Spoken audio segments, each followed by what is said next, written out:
شبکه فکر شما تقدیم میکند. سلام و درودی به پایان و تمام شنوندگان و تماشابینان عزیز و محترم. امروز ما در شبکه فکر شما یک برنامه را پیش گرفتیم که برنامه با نام قرائت شعر شاعران فارس تاجیک. در این برنامه ما شعرها را از خوشه از بیت‌های شاعران بزرگ فارس قرائت می‌کنیم و به شما پسند که آمد این برنامه را خواهیم ادامه داد. فکر عقیده شما را در زیر کامنت ها انتظار هستیم. باقی در امان خدا باشید. خدا یار و مددگار شما.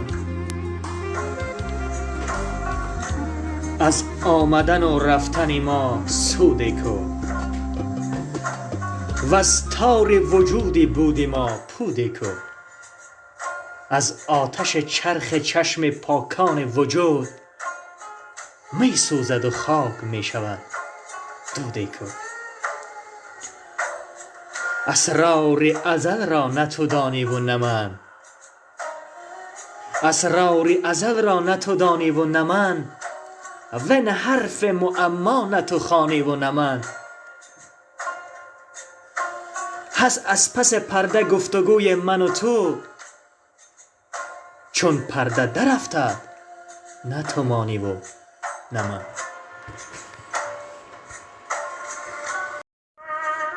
بیمارم و طبع در امتحانم دارد، ناخوردن می قصد به جانم دارد. وین طرفه نگر که هرچی در بیماری جز باده خورم هم از زیانم دارد. این قافله عمر عجب می گذرد، این قافله عمر عجب می گذرد، نیکوست دمی که با طرب می گذرد. ساقی غم فردای قیامت چی خوری؟ ساقی غم فردای قیامت چی خوری؟ درده قدح باده که شب می گذرد.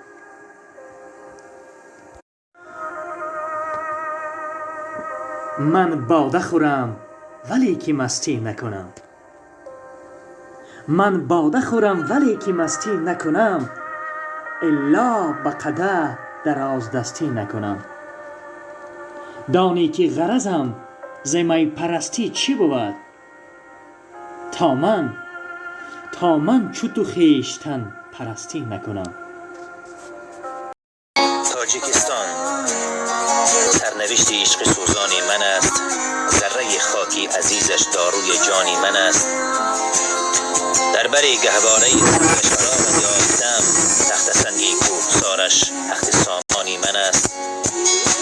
سینه کوهی ورزی منار افشنتر از خورشید لعل، آتش آن آتشی مهر نیاگانی من است. مصرعهای رودکی گنجینه گمگشتنی است، شعر او هر بار طلای زرفشانی من است. میهن و مادر پرستش می کنم شعر و سخن، فضیلت در خون خلق سخندانی من است. لذت شعری دری کی می رود از جان من، الله های مادری پردرد و ارمان من است. تاجیکستان رودبار و چشم سارش شایرند، هر گیاه شعر و هر سنگ کو دیوانی من است. تاجیکستان سرنوشتی عشق سوزانی من است، ذره خاکی عینی جان داروی جان من است. سلام علیکم.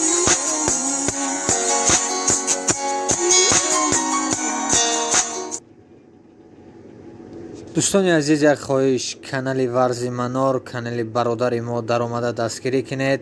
دوستان عزیز подписаться کنید. سلکه کانال در پایان کامنتاریا و اپیسانیا می شود. دوستان عزیز دستگیری رو فراموش نکنید. و در آخر به شما برادران و شنوندگان عزیز گفتنی هستم که ما این برنامه را پیشکش شما گرداندیم و خواست آن را داریم که فکر و عقیده خود را در زیر کامنت ها نویسید و از کدام شاعران شما می خواهید بیت ها، غزل ها، شعر ها را گوش کنید از ما و این ویدیوهایی که ما حاضر کردیم، این برنامه که پیشکش شما کردیم و دوست و یار و دوستانتان پخش کنید تا آنها ببینند و فکر و عقیده خود را در زیر کامنت های ما نویسند. باقی در امان خدا باشید. خدا یار و مددکاری همه شما.